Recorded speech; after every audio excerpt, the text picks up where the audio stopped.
time, we've known that alcohol is a cancer risk factor, in particular for breast cancer, including for certain head and neck cancers, especially in smokers, colon cancer even. So we've known this for a long time, but the public didn't know. And there were many competing messages about alcohol, including related to cardiovascular disease. So our message wasn't as obvious to the general public. So it's about time that now everyone will know that alcohol drinking is a risk factor. So I'm glad to see it.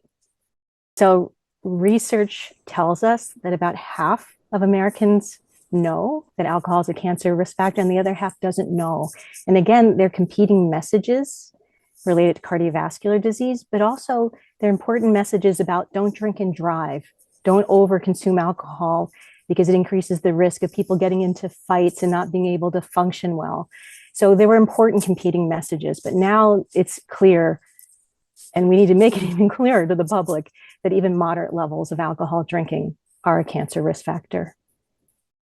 So the number one cause of cancer, including cancer death, is cigarette smoking. Very rapidly, obesity, inactivity, and poor diet, that constellation is number two, and it's about to overtake number one because we've done such a good job in the public health community of reducing smoking. Alcohol drinking in places like the US is number three, accounting for maybe about 5% of all cancers. Ethanol can increase levels of HDL cholesterol. That's good cholesterol. And so that was one of the reasons why it was thought that alcohol drinking would protect against cardiovascular disease.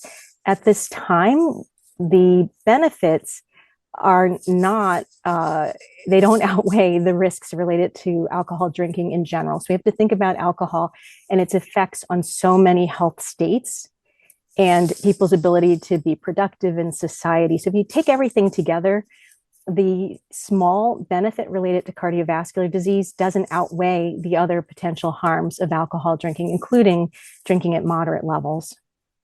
So it depends on the cancer, on the amount or the frequency of drinking that's related to risk. So for colon cancer, the level of alcohol drinking that increases the risk is a little bit higher, but for breast cancer, it's lower. So one drink per day and possibly even a lower amount of drinking is associated with breast cancer risk. And the risk increases with increasing amounts of alcohol consumed. Yeah, so the main message that the public should know is that alcohol is a known human carcinogen. We have control over our choice to drink alcohol or not. And that if someone wants to have a little bit of alcohol because it's just part of their lifestyle, then they just need to do the calculations for themselves. If they want to have, a celebratory glass of champagne, then that's reasonable. But what they need to think about is sort of long-term daily consumption and how that may influence the risk of cancer and other chronic diseases.